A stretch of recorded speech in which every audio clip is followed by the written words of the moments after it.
Bonjour à tous et bienvenue dans ce deuxième planti-vlog.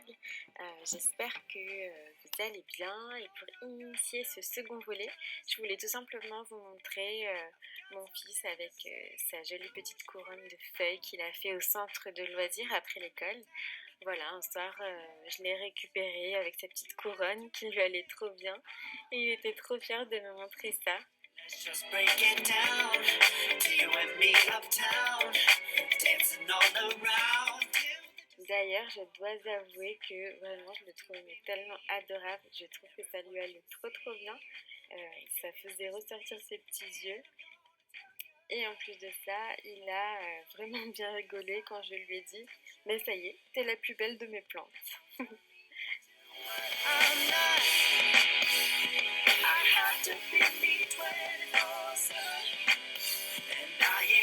Je sais pas si on va bien, mais coucou. Donc là, je vais mettre en terre des petites boutures. Donc je vais déjà dans ce philodendron mikan qui est magnifique que j'avais acheté sur la boutique de Pauline, Bulbe Bizarre, que je recommande vivement parce que j'aime beaucoup la personne et que la sélection est juste top. Donc j'avais un petit endroit à refournir un petit peu. Donc j'ai des petites boutures. Donc je pense qu'il y en a qui ont bien pris parce que je vois les racines, notamment ici. Je sais pas si vous verrez, mais ça c'est une racine bien blanche. Et puis il y en a d'autres qui n'ont pas l'air de prendre parce que les feuilles s'enroulent sur elles-mêmes. Donc j'espère que ça ira parce que j'ai notamment une grande liane que j'aurais bien aimé pouvoir conserver. Mais si vraiment ça prend pas et ça pourrit sur le premier nœud, bah, je pourrais couper entre chaque nœud et me faire des boutures de feuilles. Comme ça va refournir d'autant plus la base de mon petit philodendron, qui est d'ailleurs dans ce pot qui est trop beau, que j'avais payé 8 € sur Amazon. Et voilà, que je recommande.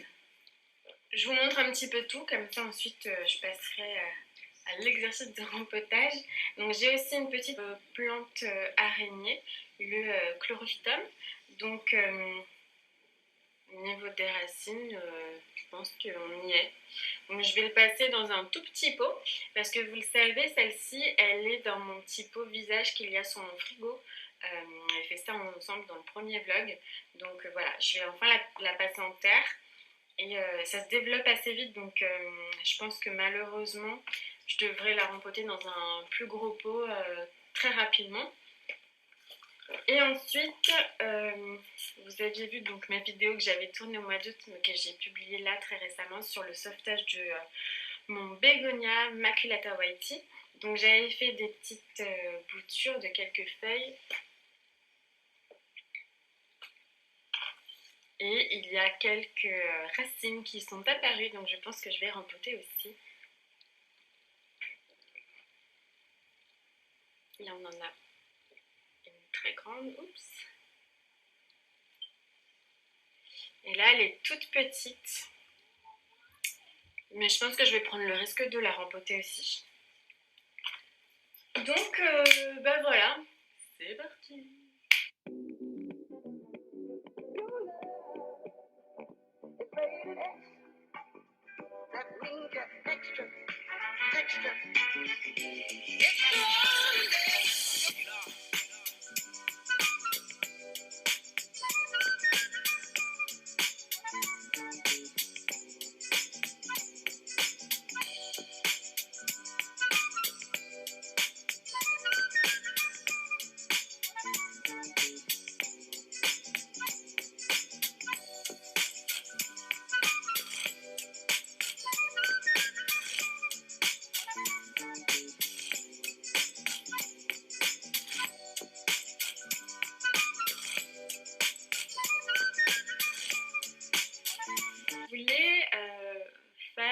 Petite partie qui n'a pas trop de rapport avec les plantes, mais avec mes lectures, parce que n'ayant pas de télé, je lis de plus en plus.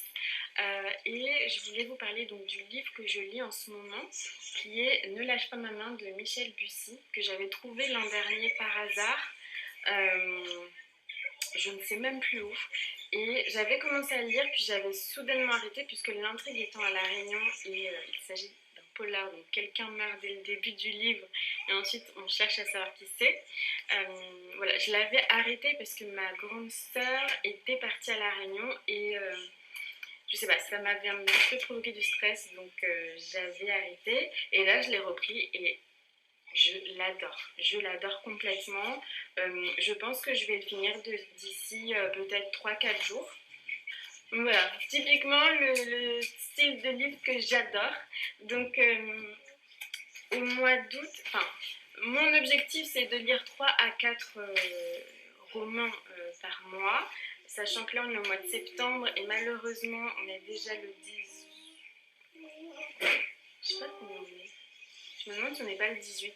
On est le 18 je pense. Enfin, on est déjà à la mi-septembre et malheureusement j'en ai lu qu'un seul parce que voilà, avec le lancement de la chaîne, etc., j'ai eu un petit peu moins de temps à consacrer à la lecture, mais voilà. Euh, donc ça va vite s'arranger. Je pense que celui-ci, je vais le terminer d'ici 3 4 jours et je vais pouvoir enchaîner. Je vais vous parler des livres que j'ai lus au mois d'août, donc j'en ai lu 3. J'ai lu 2 romans incroyables de Joël Dicker, qui est le roi du polar du moment.